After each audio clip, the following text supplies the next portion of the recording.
Bonjour chers téléspectateurs, vous êtes sur Télé-École dans votre émission du mythe Odico en toute subtilité. Je suis avec El Hadj dans votre 3e numéro et vous allez le voir, il y aura beaucoup de surprises. Oui Anna, beaucoup de surprises même. Nous aspirons tous à un monde de paix, d'équité et de justice. Mais très souvent, des vices de travers, des mésaventures viennent perturber notre idéal d'existence. Mais alors, pourquoi ce dysfonctionnement?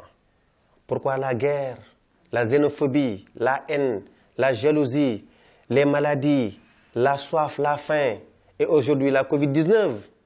Dans la mythologie grecque, on parlerait tout de suite de la boîte de Pandore.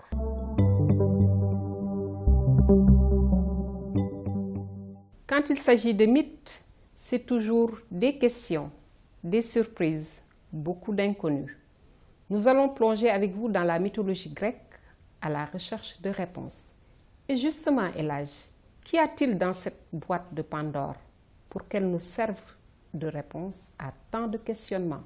Afin de répondre à ta question, Anna, il nous faut remonter avant le temps, à l'âge d'or, l'âge où, dans la mythologie grecque, dieux et humains partageaient les mêmes assemblées, les mêmes conversations, les mêmes repas. Un jour, Zeus, le roi de l'Olympe, exaspéré par ces situations incongrues, décide de mettre de l'ordre dans tout ça. Il prend la décision suivante. Zeus, au sommet, les autres divinités un cran dessous et les humains tout à fait en bas de la pyramide.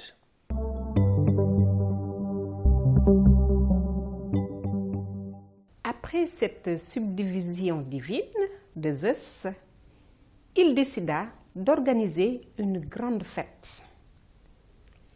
Et là, il chargea Prométhée de faire le partage du bœuf. Celui-ci devait donner la plus belle part aux dieux. Mais Prométhée trouva cela injuste. Il décida de désobéir.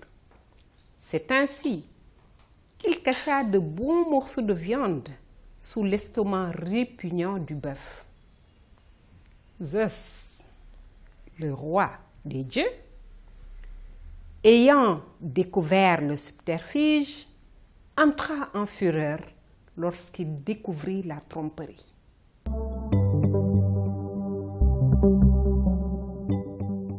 Zeus, effectivement, va entrer dans une grande colère, à ce que Prométhée eut même l'idée de vouloir le tromper. Il va prendre, Anna, 3 décisions majeures. La punition de Prométhée, l'apparition du travail et l'envoi chez les hommes de la femme, de la première femme, de l'ancêtre de toutes les femmes, Pandore. Anna, explique-nous l'étymologie du nom Pandore.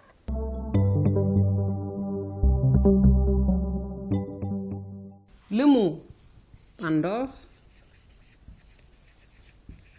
est un mot composé de 2 mots. Vous avez pan et d'or. Ce mot vient du grec pan, dora. Toujours aussi composé en grec. Pan qui veut dire tout. Dora qui veut dire les dons. Donc, Pandore veut dire tous les dons.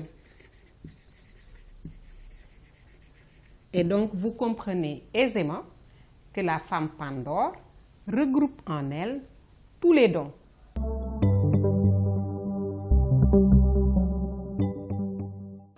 Pandore est née.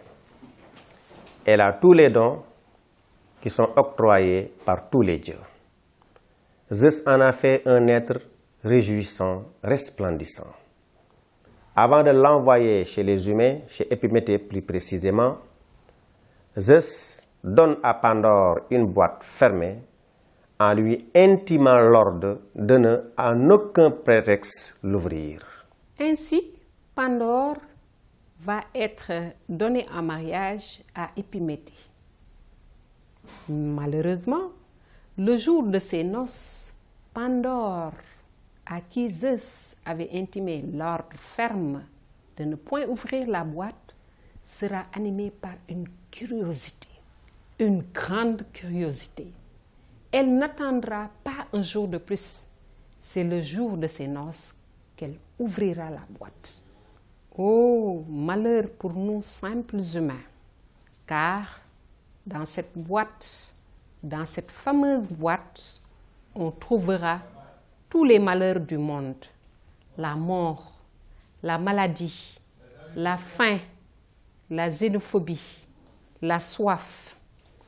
Et tous ces malheurs seront aphones et invisibles pour frapper à l'improviste.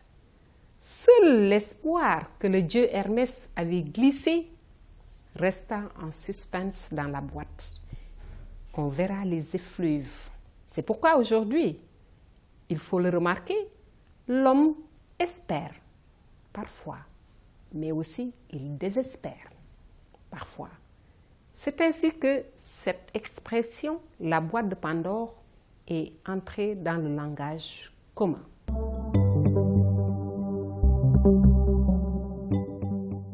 Chers téléspectateurs, nous voyons là Pandore en train d'ouvrir la boîte malgré l'interdiction. De cette boîte vont s'échapper tous les malheurs qui accablent la vie des humains. Zeus en l'a rappelé tout à l'heure, les a rendus muets et aveugles afin qu'ils puissent frapper les humains sans qu'ils aient le temps de faire la parade.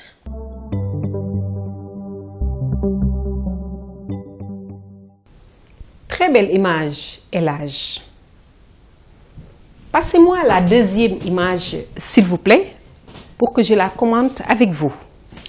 Alors, vous voyez sur cette deuxième image la belle Pandore ouvrant sa boîte. Alors, Elage, nous aussi, on a notre boîte. Mais, attention, je ne suis pas Pandore. Je joue à la Pandore. Alors, chers téléspectateurs, regardez cette boîte. Je l'ouvre un peu, mais oulala, je dois la refermer. Pourquoi? Parce que tout simplement, tous les malheurs de la terre s'y trouvent.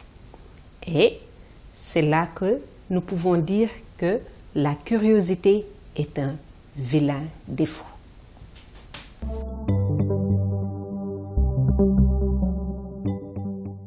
Par conséquent, l'expression « ouvrir la boîte de Pandore » signifie le fait de déclencher une série d'événements successifs et désastreux. C'est le fait de réaliser une action qui engendre plein de problèmes qui n'auraient pas eu lieu si on n'avait rien fait. Aujourd'hui, cette expression n'a pas de sexe, même si à l'origine, c'était une femme. C'est une machination avec tout ce que cela peut engendrer comme malheur. Pandore n'est ni la mère, ni l'épouse, c'est la femme fatale. Mais, doit-on dire que les femmes sont toujours à l'origine des malheurs de l'homme? Non. Souvenons-nous de ces belles références de la mythologie à l'opposé de Pandore. Pénélope, avec sa fidélité légendaire, Antigone, avec son sens de la patrie, Pallas Athéna et les muses de la poésie, ces belles muses qui ont été l'inspiration de nombreux et célèbres poètes. Ce que nous retenons de cette expression, une grande leçon de morale. La curiosité est un vilain défaut. Chers téléspectateurs, éduquons nos enfants et ensemble, évitons la curiosité négative et de grâce, n'ouvrons jamais la boîte de Pandore. Dans la culture sénégalaise, il nous est possible de trouver une équivalence à l'expression « ouvrir la boîte de Pandore ». Cela pourrait signifier l'uñutu. parce que ku lu ñutu gis et lu ñutu dafay yee fitna. Dans notre rubrique d'aujourd'hui, les détails de taille de la langue, nous allons puiser 2 mots de notre émission d'aujourd'hui, espoir et espérance. Espoir et espérance, 2 mots, 2 significations. Espoir ne signifie pas espérance, espérance ne veut pas dire espoir. Quelle est la nuance? Votre prochain numéro du Mythe au Dico en toute subtilité vous donnera la réponse. Merci et à la prochaine!